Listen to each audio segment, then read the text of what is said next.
बिस्मिल्लाहिर्रहमानिर्रहीम। आज हम जानेंगे मौत के बाद के वाक़यात की साइंसी हैसियत के बारे में। तो जुड़े रहिए वीडियो के आखिर तक। अगर न्यू है तो चैनल को सब्सक्राइब कर दें, वीडियो पसंद आए तो लाइक लाजमी कर दें ताकि इस तरह की इस्लामिक और मालूमाती वीडियो आप लोगों तक पहुंच सकें। हमने अक्सर ऐसी कहानियां भी सुनी हैं कि कुछ लोगों को मुर्दा करार दिया जाता है और चंद लम्हों या घंटों के बाद जिंदा हो जाते हैं, लेकिन मां सवाए हैरानी के ऐसे वाक़यात पर कोई संजीदा रिसर्च नहीं हुई। लेकिन हाल में ही एक अमरीकी डॉक्टर मूडी ने अपनी किताब लाइफ आफ्टर लाइफ में जो तबियाती मुताले पेश किए, उन्होंने साइंसी दुनिया को चौंका कर रख दिया और इसमें तमाम मज़ाहिब आलम के लिए भी सोच की बड़ी दावत है। डॉक्टर मूडी ने फर्दन 150 ऐसे अशखास का मुताला किया जिनको डॉक्टरों ने तिब्बी तौर पर मुर्दा करार दिया था, लेकिन बाद में मुआवजाती तौर पर ये लोग जिंदा रहे।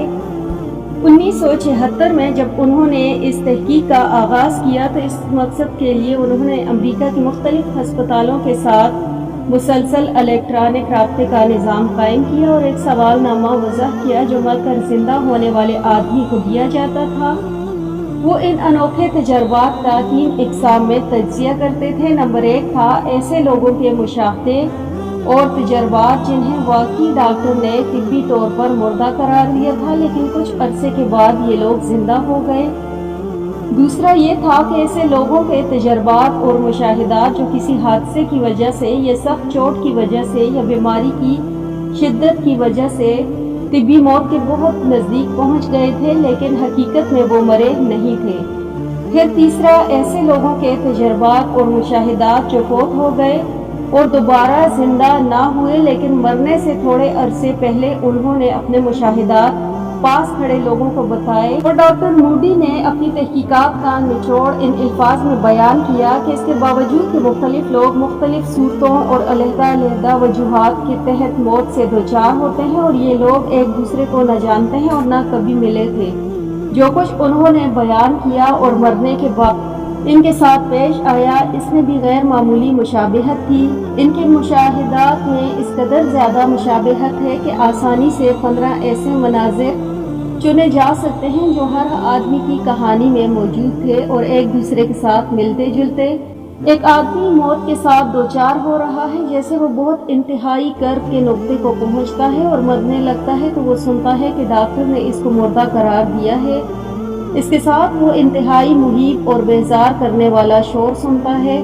ऊंची आवाज़ों वाली घंटियां भनभनाहटें सुनाई देती हैं और वो ये महसूस करता है कि वो एक तंग लंबी अंधेरी सुरंग में धकेला जा रहा है। इसके बाद अचानक इसको पता चलता है कि वो अपने जिस्मानी बदन से बिल्कुल बाहर निकल चुका है, लेकिन गिरदोपेश को वो ना सिर्फ देखता है बल्कि इर्द गिर्द जो कुछ हो रहा है वो इसे समझता भी है।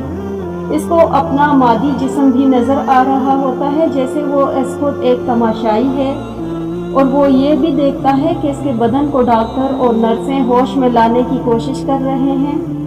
अपने जिस्म की ये हालत देखकर वो खुद को एक बेकरारी व इज़्तिराबी कैफियत से दोचार पाता है, लेकिन कुछ वक्फे के बाद इसकी परेशानी जाती रहती है। इसे ऐसा महसूस होता है कि इसका अपना जिस्म भी कोई जिस्म है, लेकिन ये जिस्म पुराना जिस्म नहीं जो सामने पड़ा नजर आता है, बल्कि वो एक लतीफ़ जिस्म होता है। अब वो अपने आप को दोबारा एक शख्सियत महसूस करता है, लेकिन इसकी मुँह अलग किस्म की है। इसकी ताकतें भी इस तिबी बदन से मुख्तलिफ हैं जिसको वो पीछे छोड़कर आया है। वो अपने सामने के हालात और वाक़यात देखता है। वो देखता है कि वहाँ कमरे में कुछ और लोग इसको मिलने या इसकी मदद करने के लिए आए हैं। वो कुछ रिश्तेदारों और दोस्तों से जो पहले मर चुके थे इनको भी वहीं अपने इस्तकबाल के लिए पाता है। वहीं अपने साथ एक और शख्स को देखता है जो इसे वहाँ से किसी और मंजिल की तरफ चल पड़ता है। ऐसा लगता है कि वो शहर के ऊपर उड़ रहा है। फिर सब माहौल को अपनी आंखों से देख रहा होता है। फिर एक तारीक गार में से गुजरता है और वहाँ डर और खौफ महसूस करता है, लेकिन गार की दूसरी तरफ रोशनी नजर आती है और वहाँ वो एक रोशनी का जिस्म देखता है जिसमें बड़ा सुकून और प्यार होता है।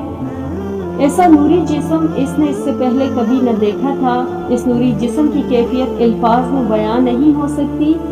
ये नूरी वजूद इससे ज़ुबानी हम कलाम नहीं होता, लेकिन ऐसा लगता है जैसे दिमागी तौर पर बातचीत हो रही وہ اس کی زندگی کے متعلق سوال پوچھتا ہے، اس کے ساتھ ہی اس آدمی کو اپنا تمام کیا کرا یعنی پوری دنیاوی زندگی کا خاکہ نظر آنے لگتا ہے۔ یوں محسوس ہوتا ہے جیسے اس نوری جسم نے اس کی انسانی دنیاوی زندگی کے مناظر و واقعات کی فلم کو چلا دیا ہے، لیکن اچانک سے اسے محسوس ہوتا ہے جیسے وہ نوری جسم اس سے کہہ رہا ہو کہ ابھی اس دنیا میں واپس چلے جانا چاہیے، کہ ابھی اس کی موت کا وقت نہیں آیا، لیکن وہ اس دنیا سے اس قدر مانوس ہو چکا ہوتا ہے کہ وہ واپس نہیں جانا چاہتا، لیکن اس کے ساتھ اس کو زبردستی واپس لے آتے ہیں۔ پھر دوبارہ اس تاریخ غار سے گزر کر واپس آ کر وہ اپنے پرانے جسم کو دیکھتا ہے۔ وہ اس میں دوبارہ داخل نہیں ہونا چاہتا، لیکن زبردستی اس کو دھکیل دیا جاتا ہے، اس لیے کہ ابھی اسے کچھ مزید دنیا میں زندہ رہنا ہے۔ ہمیں یہ بات نہیں بھولنا چاہیے کہ جو تجربات اور مشاہدات نوری اور رنگ نے بیان وہ ایسے لوگوں کے بارے میں ہیں جو موت کے بہت نزدیک تو پہنچے، لیکن اس کی گہری وادیوں میں نہیں گئے، بلکہ پہلے واپس کر دیے گئے۔ ان تجربات میں انسانی ذات سے، اپنے جسمانی وجود سے صرف عارضی طور پر الگ ہوئی تھی، جیسے خواب میں ہوتا ہے، یا حقیقی موت نہیں ہوتی جس کے بعد انسانی روح اور نفس اس سے پوری طرح کٹ جاتے ہیں اور دوسرے عالم میں مستقل طور پر چلے جاتے ہیں اور پھر کبھی واپس نہیں آ سکتے۔ اس لیے یہ عالم برزخ کے واقعات نہیں، بلکہ جان کنی سے پہلے یا اس کی فوری بعد کے حالات۔ پاک بھارت جنگ 1965 اور جہاد افغانستان میں بعض شہداء کے واقعات بھی آنکھیں کھولنے کے لیے کافی ہیں کہ شہید زندہ ہوتے ہیں اور شعوری حالت میں آزادی سے کائنات میں سیر کرتے ہیں۔ ان شہداء پر چشم دید گواہوں نے چند کتابیں لکھی ہیں جنہیں دیے گئے واقعات پر شک کی کوئی وجہ نہیں۔ حضرت داتا گنج بخش علی ہجویری رحمۃ اللہ علیہ کی کتاب کشف المحجوب میں عالم برزخ میں اللہ کے بعض ولیوں کی زندگی کے حالات بتائے گئے۔ مشہور زمانہ سیاح ابن بطوطہ نے 14ویں صدی عیسوی میں اپنے سفرنامے میں کچھ بزرگوں کی روحوں کے بڑے حیرت انگیز واقعات لکھے ہیں۔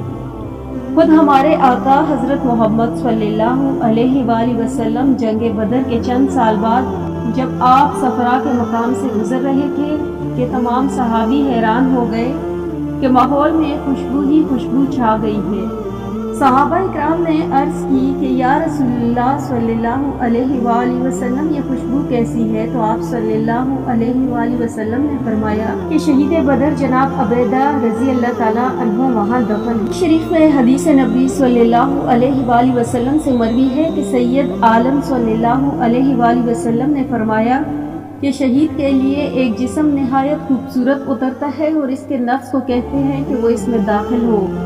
اس وقت وہ اپنے بدن کو دیکھتا ہے کہ لوگ اس کے ساتھ کیا کرتے ہیں، اس کی باتیں سنتا ہے، کلام کرتا ہے اور گمان کرتا ہے کہ وہ اس کی باتیں سنتے ہیں، اور آپ جو ان کو دیکھتا ہے تو یہ گمان کرتا ہے کہ لوگ بھی اسے دیکھتے ہیں، یہاں تک کہ جنت میں اس کی بیویاں آ کر اس کو لے جا۔